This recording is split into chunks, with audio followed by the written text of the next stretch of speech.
Hey, good morning. This is Mayor Valensky with Driving Markets. So the US markets are open today after yesterday's holiday. So we'll see what action's lining up. The overnight markets are slightly up, expecting a blue start to financial markets in the morning and in the afternoon. Not sure where it's going to go. You never know. There could be a rebound here. A little bit of purchasing of some cheap stock, looking for a quick bounce. However, any bounce going forward is probably an opportunity to sell because the trend is still down. So let's just talk about generally about the markets and what we're looking at. So again, I've got a colleague that I speak to and he came with an excellent point, which is obvious, but I need to put it on the YouTube with credit to him, is that when there's no liquidity, there's no bull market. And then that liquidity is stopped effectively with the rising interest rates and the cutback of the stimulus package, and also the drop in financials across the world reduces liquidity.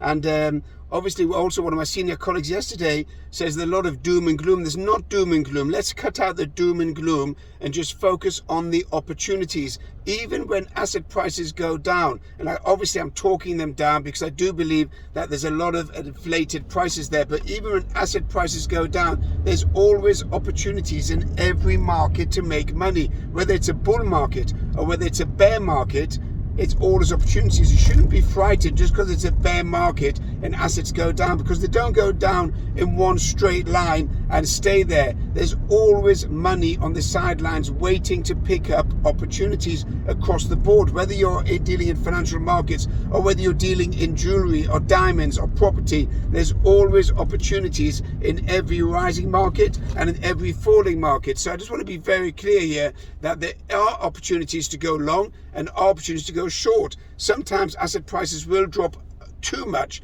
and therefore you know there's going to be a bounce, and you just got to be prepared for that quick bounce and take a quick profit, because the overall trend is down, but trade it in between those particular ranges. Now also, if you're a long-term investor, not necessarily day trader or swing trader, then yes, you can also look at picking up some stock long-term. Long-term is 3 years, 4 years, 5 years. It's not 2 months, 3 months. So if you're going to be watching your assets and your investments every day, then don't bother, because that's going to make you a nervous investor. But if you're a day trader and if you're a swing trader and you go in there and psychologically you set yourself up with the correct limit to take profits and the correct stop to be stopped out in the event of your position not going your direction, then you're fine. You're managing your risk, you're controlling your investment, you understand where the profits are, you understand where the losses are, and that's the idea of driving markets. It's not the idea to give you doom and gloom and everything, it's all going to jump off a bridge, it's all over, the world comes to an end.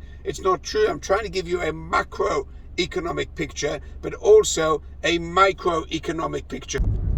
And considering the volatility that there is in the market, especially assets like Bitcoin that can move 8 to 10% a day, you could pick any price on a crypto, especially Bitcoin or Ethereum, and you could just put your finger there, and guess what? It will cross over that particular position in profit at some stage during the day. So if you want to trade, then trade it with pleasure. I'm all for trading. That's what I'm doing this program for, whether it's on FX or whether it's on cryptos, or whether it's on high volatility shares like Tesla, Amazon, Netflix. Go for it. Why not? Because you can make money in this market and it's worthwhile trading. So I don't want you to be misled and think that it's all doom and gloom and I don't know what's going on and etc. It's the end of the world. So interest rates go up on properties, big deal.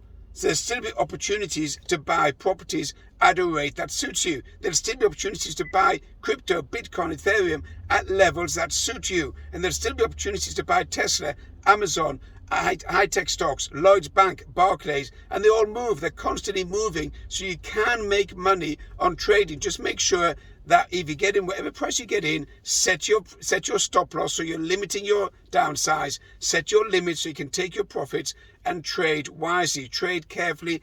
A lot of it is psychological. So I just want to make absolutely clear to all the viewers, that is the aim of driving markets, to give you the impetus and the excitement in trading and make some money in the marketplace. It'd be great if you make money I'm happy, everyone's happy. I'm not out for anyone, God forbid, to lose money. So there are plenty of opportunities there. And when the bounce comes or when the drop comes, whichever position you're short or long, take it straight away, because the market's very volatile, and don't run it long term unless you are a long-term investor, knowing you're going to put in your 5, 10, 5,000, 50,000 pounds into stocks and just leave it for the next 3 to 4 to 5 years. That's a different strategy. But I'm talking about a day strategy, swing strategy, 2-day strategy, 1-week strategy, and that's what I'm looking for the viewers to capitalize on, making money in the financial markets. So I would like you to look at Bitcoin as an asset. Look at it as asset. You can look at it. It moves a lot. You can look at the low. You can look at the high, etc. You can look at FX. I think the dollar's strong. You can look at pound cables, quite whippy. Euro dollar's quite whippy. In terms of fast-moving shares, obviously you've got the Teslas and the Amazons and the Netflix and the Facebooks and the Apple. They do move around quite a lot. You've also got, if you want to be a bit more cautious on a swing, you've got the Barclays Bank. Doesn't really move that much, etc. Except the UK shares are quite slow, so you'll have to pick some of maybe the oil companies. They do move around a little bit according to underlying asset prices. And then you've got the commodities. You've got the golds and the silvers, and you've got the palladiums, the nickels. They do move around quite a lot, and the coppers. So look for something that's moving around. Pick a level at a lower level or a higher level, depends if you want to go long, go short. If you need any input, then I'm more than happy to give you my opinion. I can't give advice.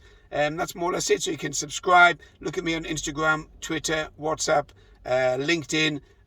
Happy to help. All right, Mayor Valensky, Driving Markets. Have a good day.